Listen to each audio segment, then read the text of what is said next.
ça taxait un peu les jeunes quand même, hein. Avant qu'il reparle Macron, là, les jeunes sortent dans les bars et vont au restaurant, mon Dieu. Puis c'est toujours ceux qui habitent en maison avec 3 enfants, un jardin, un jacuzzi, une piscine qui critiquent le plus ceux qui sortent alors qu'ils habitent en studio, quoi. J'avais un mec de ma famille comme ça, il a taclé à mort les jeunes en mode ils propagent le virus, ils sont égoïstes, ils en ont rien à foutre, ils sortent, ils font des soirées, ils voient leurs amis. Ce mec il bosse en entreprise, il est super bien payé, il habite dans une grande maison plein pied avec piscine, avec sa femme, une salle de sport. Donc bon, merci Jean-Michel. Merci pour tes précieux conseils. Non mais c'est vrai, faut pas oublier que y a une différence entre ceux qui respectent pas le confinement et qui habitent en maison avec jardin et puis ceux qui habitent dans un HLM qui se prennent une amende parce qu'ils vont jouer au foot sur le city en bas avec le voisin, enfin. Comme tu dis là, les jeunes ont fait des soirées et tout, mais il n'y a pas que les jeunes. On est stigmatisé un peu sur ça. Oui, il faut faire le couvre-feu parce que les jeunes ils se voient le soir, les jeunes ils font ça. Moi je le vois tous les jours au boulot. Les vieux, le masque c'est sous le nez, voire ici. Parce que déjà, ça, il n'y a que les vieux qui font ça. Ils ont le masque pas comme il faut, ils touchent, ils tripotent tout. Ils rentrent dans les magasins, ils se désinfectent pas les mains, ils te sortent l'excuse « Ah, mais je l'ai fait il y a 5 minutes ». Bah ouais, mais tu l'as fait il y a 5 minutes, t'as tripoté des trucs entre-temps. Déjà, si tout le monde respectait les gestes barrières, il n'y a pas que les jeunes respectent plus que les vieux, entre guillemets. Il faut arrêter de stigmatiser des catégories d'âge, sachant que d'autres catégories d'âge se respectent encore moins des gestes simples, en fait, qui est rien que mettre le masque. C'est censé être tes meilleures années, enfin, tu rencontres des gens... Ouais, où tu profites un peu de la vie pendant que ton corps peut encaisser, quoi. Non, mais en vrai, c'est vrai. C'est ça. Oui, non, mais justement, c'est ça qui est très ironique avec le couvre-feu, c'est que les étudiants, qu'est-ce qu'ils font ? Et même si c'est pas bien, enfin, je suis désolée, je vais parler pour tous les étudiants, on se rejoint tous dans des apparts finalement, et on va pas... Ok, il n'y a pas les bars dans lesquels on porte des masques et tout pour aller aux toilettes et tout, mais par contre, il y a des grands apparts où on peut bien niquer les oreilles des voisins, où on peut bien tous se pécho sans masque, et c'est pire que tout en fait. C'est soit tu confines, soit tu confines pas. C'est que nos soirées, nous, ça marche. Et depuis le Covid, je me suis acheté 1 milliard de cadeaux. Je me suis refait ma garde-robe, j'ai acheté un max de matos de musique, je me suis fait plaisir sur des écrans, j'ai pu m'acheter un simulateur de Formule 1, genre...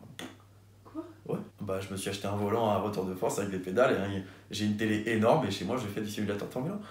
Je te jure que c'est vrai, je te montre une vidéo à la fin de cette interview. C'est pas vraiment le cas, mais là, tu vois, je suis arrivé dans une nouvelle ville, Paris, et je suis dans une nouvelle école, je suis dans une nouvelle classe avec des gens que je connais pas, tu vois. Et à mon âge, l'école c'est super, tu vois, pour apprendre, mais le plus gros principe, c'est quand même de créer du tissu social, tu vois, créer du lien social. Pas forcément pour avoir un réseau, tu vois, comme on nous rabâche les oreilles avec ça, ça m'énerve de ouf. Parce que tu vois, c'est d'eux que tu vas apprendre. Et en fait, ces gens, je les connais que par message. Ces gens, je les ai vus une fois alors que je passais 2 ans avec eux, tu vois. C'est super chiant, on arrache le tissu social de l'école. Ça me fait chier, ça me fait peur. À part ça, tout est un peu horrible, donc je sais pas. Le fait de devoir se justifier en permanence, je trouve ça insupportable.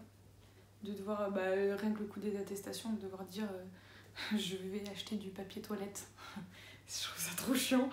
De devoir expliquer où je vais, pourquoi, à quelle heure je sors, quand je sors, si je suis déjà sortie dans la journée. J'ai l'impression d'être complètement fliquée, ça c'est un truc qui m'énerve vraiment. Alors moi déjà, je vois cette période-là vraiment, comme un moment suspendu dans le temps où j'ai l'impression que toutes nos vies, et donc ma vie en soi, est vraiment genre comme suspendue, que c'est un moment où on attend en fait, où je le ressens vraiment comme une attente, où en mode on est là chez soi, on essaie de s'occuper comme on peut, mais bon, dans nos têtes, dans ma tête, je garde que voilà, c'est un moment plus d'attente qu'autre chose. La fermeture des restos et des bars. Et des bars. Parce que je n'ai jamais autant appris que dans ces milieux-là. T'apprends plein de trucs, en vérité, t'échanges vachement, t'en apprends vachement sur les autres ils t'apprennent plein de trucs. Échanger, apprendre. Je pense que j'ai plus appris de musique dans un bar qu'à la fac. Ça reste une période un peu merdique parce que on est en études pendant 3 ans, ça fait 1 an et demi qu'on est sous Corona, ça casse un peu trop les couilles, on fait pas de soirée et tout, donc c'est un peu chiant. J'ai un passif avec le Corona de hypocondriaque qui casse les couilles. Je pense qu'au début du Corona, je suis un de ceux qui le vivaient le pire, mais fois 50, tout le monde était là, j'étais là-haut. Et donc maintenant, je pense que j'ai tellement pris cher que maintenant, en fait, je suis là et tout le monde est là en termes de casse les couilles. Moi, je suis en mode, c'est bon, les frères, au bout d'un moment, on n'a plus le choix, ça fait 1 an, habituez-vous. De toute façon, tu veux faire quoi? Genre, en fait, dès qu'il y a des manifestations pour protester contre des trucs, ou que mes potes disent, ah, c'est n'importe quoi et tout, je suis en mode, non, mais les gars, de toute façon, l'OTA, il nous oblige de mettre des caleçons sur notre tête pendant le corona. Je le fais parce qu'on n'a pas le choix, en fait, dans tous les cas. Donc, arrêtez de vous plaindre. Venez, on subit, et de toute façon, ça peut pas durer cette histoire. Donc, on subit, on n'a pas le choix, on fait leur histoire, et au bout d'un moment, on est libre. Arrêtez de casser les couilles, venez, on subit, et puis on fait nos soirées en cachette, puis voilà quoi.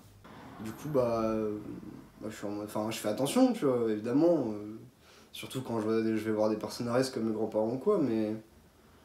Je sais pas, en fait j'ai l'impression qu'il y a des jours, j'ai l'impression que c'est la fin du monde, c'est une pandémie mondiale, et des jours j'ai l'impression que c'est un canular et que ça n'existe pas en fait. Du coup, ouais, paumé. Je pense que s'il y a vraiment un mot que je vais retenir, c'est paumé quoi. Je suis paumé perso moi là-dedans, dans tout ça. On est une génération qui est un peu particulière parce qu'on a. Tout est accessible tout le temps, tu vois. C'est pas faire du vintage ou quoi.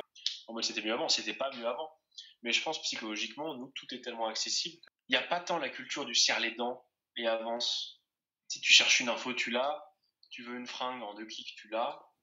Il n'y a qu'à voir l'effet que ça fait quand t'es coupé Internet, tu vois. T'as l'impression que t'es genre Robinson Crusoe. T'as l'impression qu'on t'a arraché un bras. Franchement, quand le truc est arrivé, tu vois, c'est les 3 phases du deuil, tu vois, le déni, tristesse, colère, je sais pas quoi. Il y en a 7 il y a eu un des phases déni. du deuil. Je sais plus combien il y en a. 7. 7 Ouais. Je crois qu'ils l'ont simplifié, non? Effectivement, colère, déni, tristesse, tout ce bordel-là. Déni, tu vois, là, il y a eu un déni, mais d'une puissance. C'était très très chaud. Tous les gens vivent le truc de manière beaucoup plus démesurée que moi, j'ai l'impression. Et des fois, j'ai l'impression que moi, je le vis de manière avec beaucoup plus de recul. Ça fait un peu prétentieux de dire ça, c'est vraiment pas du tout. Je te vois faire dans la tête, ça me rassure. Je le vis avec énormément de recul. Et je me dis, mais en même temps, la vie, c'est ça. Faut qu'on soit tous prêts à vivre des trucs comme ça, tu vois. Genre, malheureusement, c'est horrible, mais la vie, c'est perdre des proches. La vie, ça va être sûrement des épidémies. La vie, ça peut être la guerre. Nous, on n'en a pas encore connu et on touche du bois. Donc, faut accepter. Et moi, je pars du principe que tout ce qui nous arrive, il faut l'accepter, il faut avancer, vivre avec, tu vois.